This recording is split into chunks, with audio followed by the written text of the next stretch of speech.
মাঝ আকাশে যে পাইলট যদি লাউড স্পিকারে বলে আমি এখন প্যারাশুটে জাম্প দিচ্ছি, আপনাদের প্লেন আপনারা সামলান, ডক্টর ইউনুস ওই রকম কাজ করতেছে। বিরক্ত হয়ে এখন ডক্টর ইউনুস পদত্যাগ করতে চায়। শুনছেন না?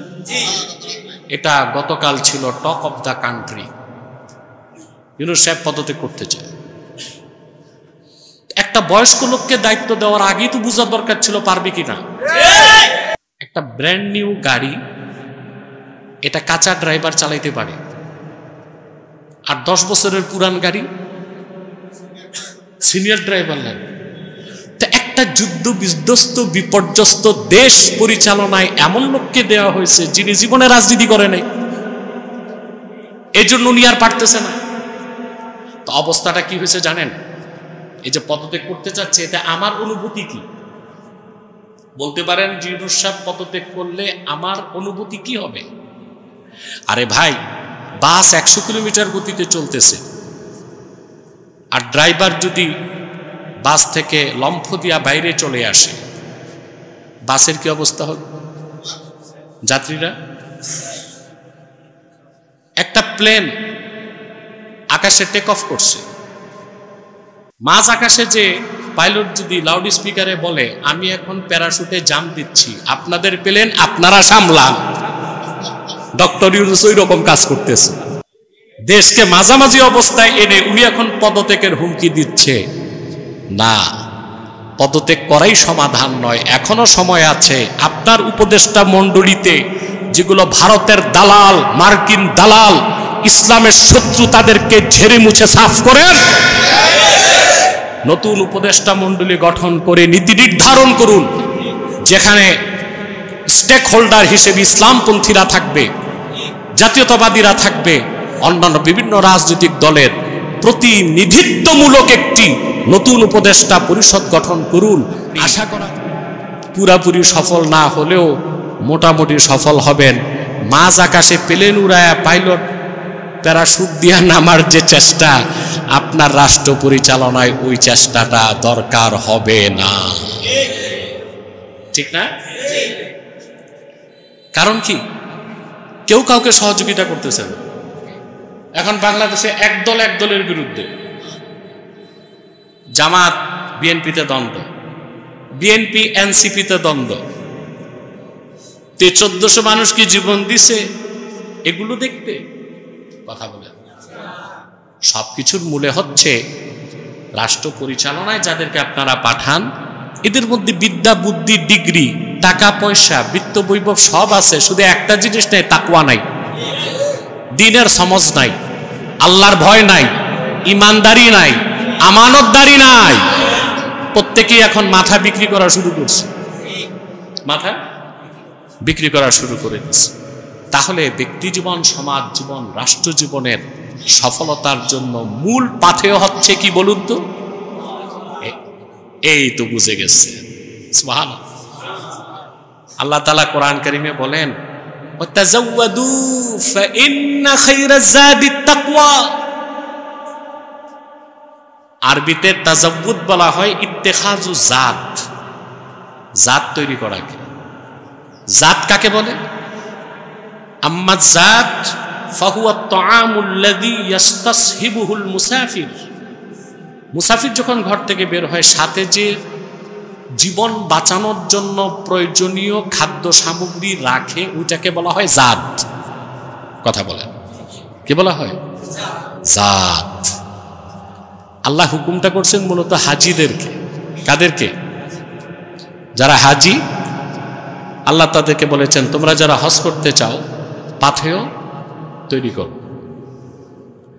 এই জন্য আল্লাহ হাবিব সাল্লাল্লাহু আলাইহি ওয়াসাল্লামের নূরের জামানায় সাহাবায়ে কেরাম শুকনা গোশত, ছাতু এগুলো হজ করতে গেলে সঙ্গে রাখতেন।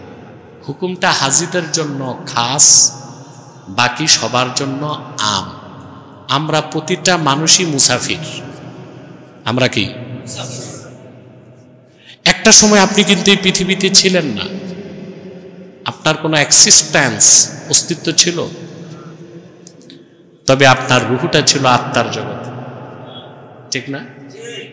ওখান থেকে আপনি পৃথিবীতে এসেছেন, নির্ধারিত সময়ের জন্য। আবার এখানে আপনি স্থায়ী নয়, আপনাকে আরেকটা জগতে যেতে হবে, আলামে বারজাখ, কবর জগতে। ওখান থেকে আপনি যাবেন হাসর ময়দানে। ওখান থেকে আপনার দুইটা ডেস্টিনেশন, হয় জান্নাত নয় জাহান্নাম। তা আমরা আছি কিসে? সফরে। আমরা সবাই আছি তো সফর করতে হলে সাথে কি লাগে? পাথেয় জাত। আমাদের এই যে সফর আমরা শুরু হয়েছে আত্মার জগৎ থেকে, তা শেষ হবে জান্নাতে পৌঁছা পর্যন্ত, আর কিসমত খারাপ হলে জাহান্নামে যাওয়া পর্যন্ত। আমাদের এই দীর্ঘ সফরের পাথেয় হচ্ছে তাকওয়া। এই জন্য আল্লাহ বলেছেন, ইয়া আইয়ুহাল্লাযীনা আমানুত্তাকুল্লাহ, ঈমানদারগণ আল্লাহকে ভয় করো। দ্বিতীয় নির্দেশ, ওয়াকুলু কাওলান সাদীদা, সত্য কথা বলো, হক কথা বলো। বাংলাদেশে হক কথা, সত্য কথা বলার লোকের, পীর মাশায়েখ, বক্তা প্রবক্তা, স্কলার এবং স্ক্রু ড্রাইভার, এদের অভাব নাই। কিন্তু দ্বীনের স্বার্থে নিজস্ব কোনো ইন্টেনশন বা ইন্টারেস্ট বাদ দিয়া আল্লাহর দ্বীনের পক্ষে কথা বলার বড্ড অভাব আছে। আপনারা দেখেছেন এক কুলাঙ্গার নাস্তিক রাখাল রাহা আর ইডেন কলেজের প্রফেসর গালেব, এই দুই কুলাঙ্গার আত্মস্বীকৃত নাস্তিক রমজানের 2-1 দিন আগে, 1 সপ্তাহ আগে, রমজান শুরুর 1 সপ্তাহ আগে আল্লাহ তার হাবিব মুহাম্মদ সাল্লাল্লাহু আলাইহি ওয়াসাল্লামের আরশচুম্বী সম্মান মর্যাদার বিরুদ্ধে বক্তব্য দিছিল। আমরা মাঠে নেমেছিলাম। প্রবল আন্দোলনে আমাদের কাছে সরকার নত হয়ে একটাকে বিদেশ পাঠাইছে, আরেকটাকে জেলে ভরছে। এখন দুটোকেই মুক্তি দেবার ব্যবস্থা হচ্ছে। গতকাল মামলা দেওয়া হয়েছে তাদের বিরুদ্ধে, মামলাটা উচ্চ আদালত খারিজ করে দিছে। চোর ডাকাতের মামলা নেওয়া হয়, নারীবাদীদের মামলা নেওয়া হয়, যে কোনো মানুষের মামলা উচ্চ আদালতে নেওয়া হয়। অথচ এই দুই কুলাঙ্গার নাস্তিক আল্লাহ তার হাবিব মুহাম্মদ সাল্লাল্লাহু আলাইহি সাল্লামের আরশচুম্বী সম্মান মর্যাদার বিরুদ্ধে কথা বলে 14 কোটি মুসলমানের হৃদয়ে রক্তের ক্ষরণ সৃষ্টি করলো। যে মুসলমানের টাকায় আদালত চলে, বিচারপতির বেতন হয়, সেই আদালতে সেই নাস্তিকদের মামলা খারিজ করে তাদেরকে মুক্তি দেওয়া হচ্ছে। ভবিষ্যতে নাস্তিকদের সাহস দেওয়া হচ্ছে, আল্লাহর গজব আবার আসবে, অপেক্ষা করো বাঙালি, শীঘ্রই আসবে। ওই গজবের দিকে যাচ্ছে। এখন আবার কিছু মৌলবী সাহেব যারা আগে মোটা গলায় চটা বক্তব্য দিয়া মঞ্চ কাঁপাতেন, ওনারা এখন চুপ। ওনারা নাস্তিক ব্লগারদের বিরুদ্ধে ওনাদের কোনো বক্তব্য, ভোটের হিসাব করতেছে। কিসের হিসাব? মৌলবী সাহেবগুলো চুপ, ভোটের হিসাব করে। মনে করে এখন যদি নাস্তিকদের বিরুদ্ধে বলি আর আব্বা যদি খেপে যায়, আব্বাকে আমেরিকা যদি খেপে যায়, তাহলে তার নির্বাচনে পাশ করে এমপি হইতে পারবে না।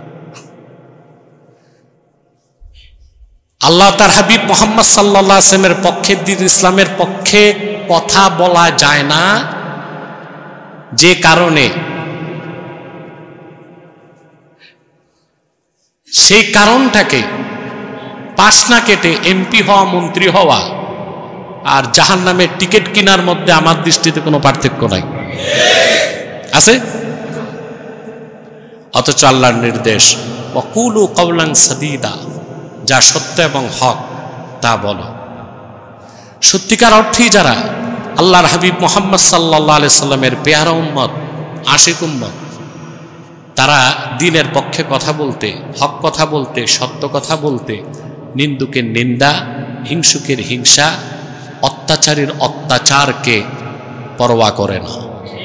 তারা কখনো দেখে না তাদের প্রতিপক্ষ হাতি নাকি মাছি, যা সত্য তা তারা বলবে। আল্লাহর হাবিব সাল্লাল্লাহু আলাইহি সাল্লামের সুমহান সাহাবীগণ এই শিক্ষায় আমাদেরকে দিয়ে গেছে। সুবহানাল্লাহ। হযরত উসমান রাদিয়াল্লাহু তাআলা আনহু যখন খলিফা দামেস্কে, তখন গভর্নর ছিলেন হযরত মুআবিয়া রাদিয়াল্লাহু তাআলা। কি নাম?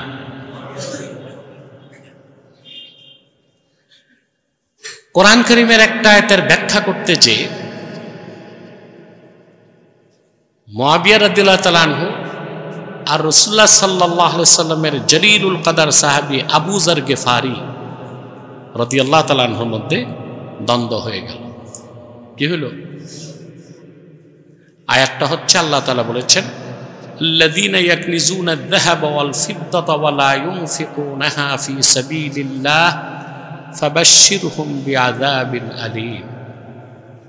আর যারা সোনা রূপা জমা করে রাখে, আল্লাহর পথে খরচ করে না, প্রিয় রাসূল মুহাম্মদ সাল্লাল্লাহু আলাইহি সাল্লাম আপনি তাদেরকে মহাশাস্তির সুসংবাদ দিন।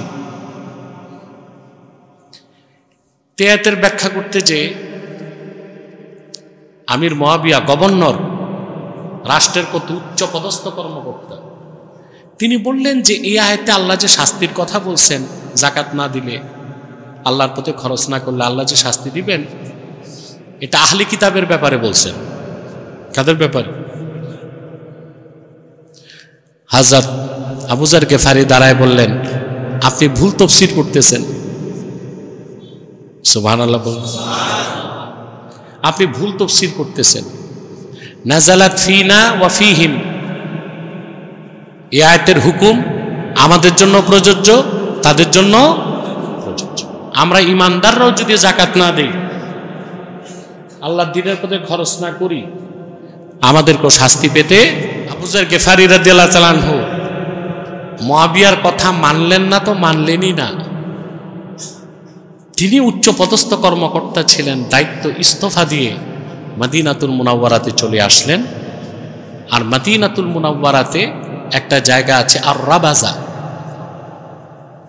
ওখানে জীবনের শেষ নিঃশ্বাস একাএকি ওখানে থেকে শেষ নিঃশ্বাস ত্যাগ করলেন।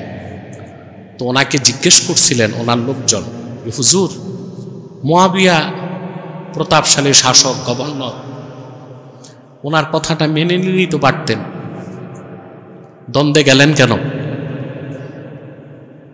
কথা শুনতেছেন?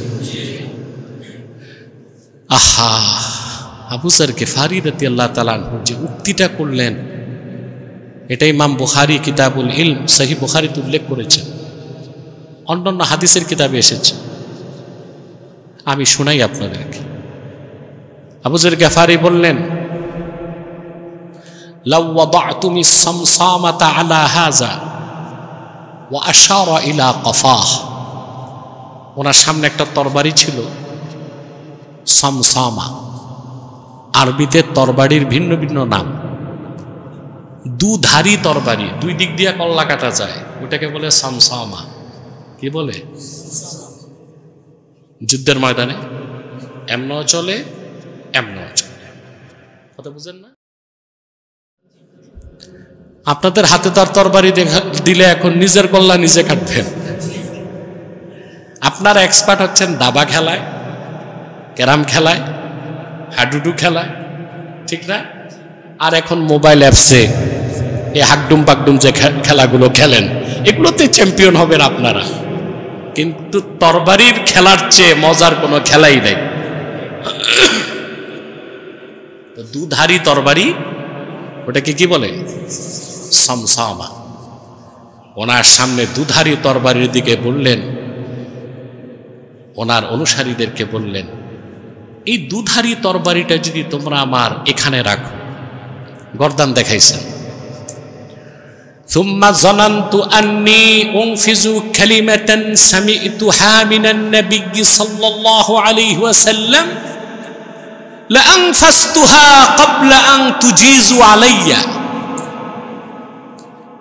আমার গর্দানে যদি দুধারি তরবারি ধরে রাখো, আর আমি মনে করি যে আল্লাহর হাবিব সাল্লাল্লাহু আলাইহি ওয়াসাল্লামের কাছে একটি হাদিস শুনেছি, বলা হয় নাই, আমার গর্দান কাটার আগে সে হাদিসটা আমি বলে দিব।